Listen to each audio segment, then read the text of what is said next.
Hi friends, assalamu alaikum. Welcome to my channel. ഇന്ന് ഞാനൊരു egg box ആണ് ചെയ്യുന്നത്. ആദ്യം നമുക്കതിൻ്റെ മസാല ഉണ്ടാക്കാം. എൻ്റെ ചാനൽ ഇതുവരെ സബ്സ്ക്രൈബ് ചെയ്യാത്തവർ ചാനൽ ഒന്ന് സബ്സ്ക്രൈബ് ചെയ്യുക. അതിന് തൊട്ടുള്ള ബെൽ ബട്ടൺ ക്ലിക്ക് ചെയ്ത് അതിൽ ഓൾ സെലക്ട് ചെയ്താൽ ഞാനിടുന്ന പുതിയ വീഡിയോസൊക്കെ നിങ്ങൾക്ക് പെട്ടെന്ന് കാണാൻ പറ്റും.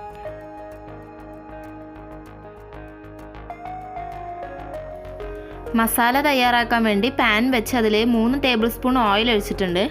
ഇനി നമുക്ക് അരിഞ്ഞു വെച്ചിട്ടുള്ള ഒരു സവാള ഇതിലേക്ക് ഇട്ട് കൊടുക്കാം. ആവശ്യത്തിനുള്ള ഉപ്പ് ചേർത്ത് കൊടുക്കാം.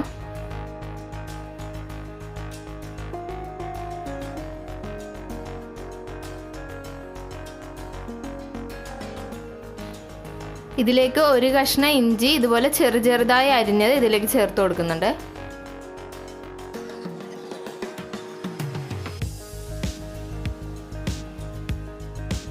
ഉള്ളി ഒന്ന് മൂത്ത് വരുമ്പോൾ ചെറിയ കഷ്ണം തക്കാളി അരിഞ്ഞത് ഇട്ട് കൊടുക്കാം.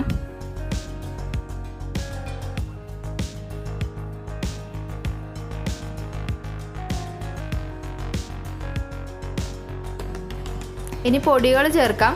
1/4 ടേബിൾ സ്പൂൺ മഞ്ഞൾപ്പൊടി, 1/4 ടേബിൾ സ്പൂൺ മുളക് പൊടി, 1/4 ടേബിൾ സ്പൂൺ ഗരം മസാലയും കൂടെ ചേർത്ത് നന്നായി ഒന്ന് വഴറ്റാം.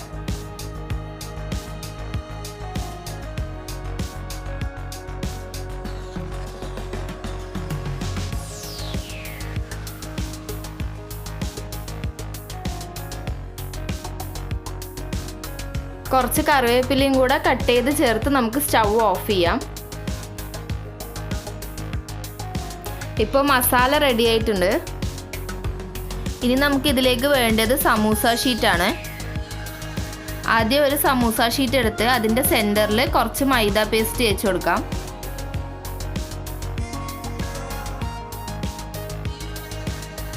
അതിന് മുകളിൽ ഇതുപോലെ വേറൊരു സമൂസ ഷീറ്റ് കൂടെ വെച്ച് കൊടുക്കാം.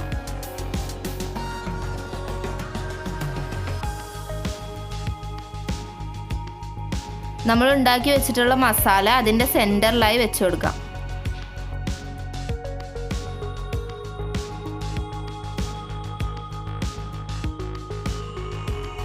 അതിന് മുകളിൽ ഒരു മുട്ട പുഴുങ്ങിയതിൻ്റെ പകുതി വെച്ച് കൊടുക്കാം.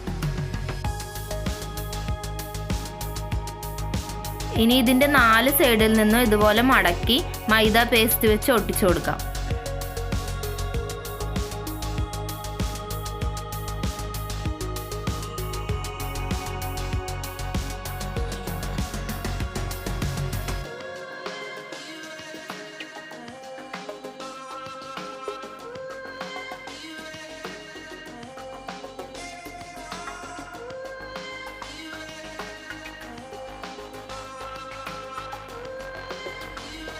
ഞാൻ ഒരു മുട്ടയും കുറച്ച് പാലും കൂടെ ചേർത്ത് ഇതുപോലെ കലക്കി വെച്ചിട്ടുണ്ട്.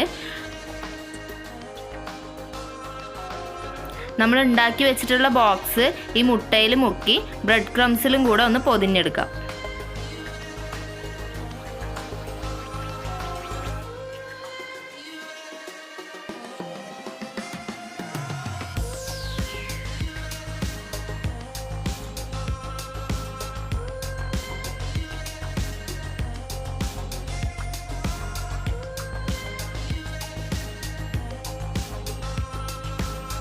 ഇതുപോലെ ബാക്കിയുള്ളതും കൂടെ ചെയ്തെടുക്കാം.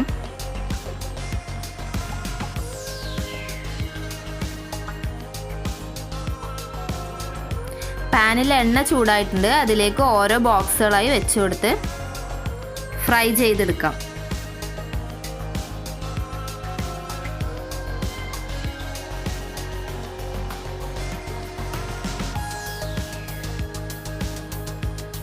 എഗ് ബോക്സ് എല്ലാം ഇവിടെ റെഡി ആയിട്ടുണ്ട്. എളുപ്പത്തിലുള്ള ഒരു എഗ് ബോക്സ് ആണത്. മാവൊന്നും കുഴക്കാതെ തന്നെ ഈസി ആയിട്ട് നമുക്ക് ചെയ്തെടുക്കാം. വീഡിയോ എല്ലാവർക്കും ഇഷ്ടമായാൽ ലൈക്ക് ചെയ്യുക, ഷെയർ ചെയ്യുക, കമൻറ്റ് ചെയ്യുക. Thank you for watching. അസ്സലാമു അലൈക്കും.